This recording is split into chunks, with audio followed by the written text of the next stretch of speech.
I think everybody wears a mask. Not necessarily in a fake way, not in a manipulative way, just socially, emotionally, psychologically. Different versions of ourselves for different situations. The version of you at work isn't the same version that exists with your friends. The version online isn't the same version that exists alone.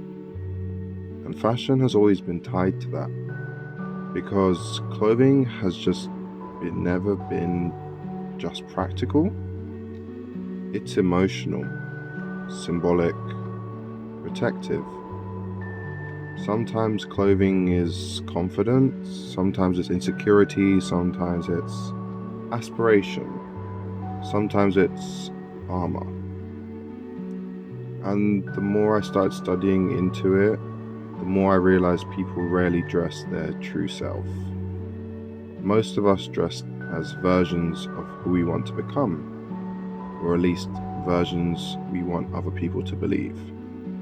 And social media intensified that process completely, because now identity itself feels curated. Not just fashion, identity. Everything becomes visible. Everything becomes documented. Everything becomes performative. And I think we're now living in a culture where people don't just wear masks occasionally. The mask itself has become permanent.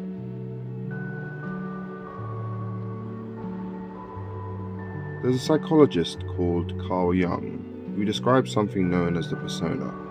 Persona was essentially the social self, the version of ourselves we construct in order to function within society. A mask. Not because we're lying, but because human beings naturally adapt themselves depending on the environment. You behave differently around family, around strangers, around authority, online, offline. And honestly, I think fashion is one of the clearest examples of it, because fashion allows people to construct identity externally. You can communicate status, taste, rebellion, class, confidence, intelligence, creativity, without saying a single word. And this isn't even a modern phenomenon. Humans have always used appearance symbolically. Royalty used garments to communicate power.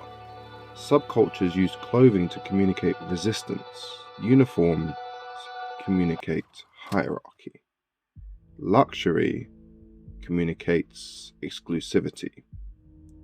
Fashion has always operated like a language, but I think the internet transformed that language into something more constant, because before social media, identity performance was temporary. Now it feels continuous. You don't just perform identity in physical spaces anymore, you perform it digitally too. Profile pictures, outfits, captions, music taste, interiors, mood boards. Even the way people position vulnerability online feels curated now. And I don't even just say that judgmentally. I think people are trying to construct identities because modern life increasingly feels unstable. People want coherence. Aesthetic gives them that. I think one of the reasons fashion matters so much psychologically is because clothing changes how people feel. Not metaphorically, literally. There are actual psychological studies around something called Enclothed cognition. Researchers Hajo and Adam Galinsky explored the idea that clothing can psychologically influence behavior, perception, and confidence. Meaning what we wear doesn't just affect how people see us, it affects how we see ourselves. And honestly, most people already understand this, instinctively. Everybody has clothing they feel stronger in, safer in, more attractive in, more invisible in. Sometimes fashion becomes emotional protection, which is probably why so many subcultures historically use clothing almost defensively. Punk, goth, rave culture, even luxury fashion. People build identities through aesthetics because aesthetics create psychological distance. And I started thinking a lot about this during uni, because studying fashion completely changed the way I understood clothing. Outside of fashion education, people often think fashion is superficial, just clothing, just trends. But when you actually study it academically, you realize fashion is deeply connected to sociology, psychology, gender, class, politics, identity, performance, and culture. You spend months researching references, films, books, theory, historical imagery, subcultures. You're not just making garments, you're building meaning. And eventually I realized most collections are emotional self-portraits disguised as clothing. Designers communicate fears, obsessions, desires, trauma, memory, identity. Fashion itself becomes an autobiography, which is why clothing can feel so personal. I think social media fundamentally changed the relationship people have with identity, because visibility became consistent. And when visibility becomes a constant, performance increases naturally. There's a sociologist called Erving Goffman who wrote about social interaction almost like theatre. He believed that people perform different roles depending on social environments. And honestly, if Goffman saw TikTok and Insta, he'll probably lose his mind. Because now performance isn't occasional, it's the infrastructure. People don't just document experiences anymore. Experiences increasingly happen for documentation. You see it everywhere. People building entire personalities through aesthetics. People speaking in algorithm-friendly ways. People performing authenticity. People curating vulnerability. Even anti-consumerism online eventually becomes an aesthetic, and fashion sits directly inside that ecosystem, because clothing became one of the fastest ways to communicate identity online. You can immediately signal taste, politics, music scenes, class aspiration, gender performance, internet literacy, subcultural awareness. Everything becomes a visual shorthand, which is probably why aesthetics online move so aggressively now. People aren't just changing outfits, they're rebuilding personas, and eventually identity starts feeling less stable. Because if you're constantly reconstructing yourself publicly, who exactly are you when nobody is watching?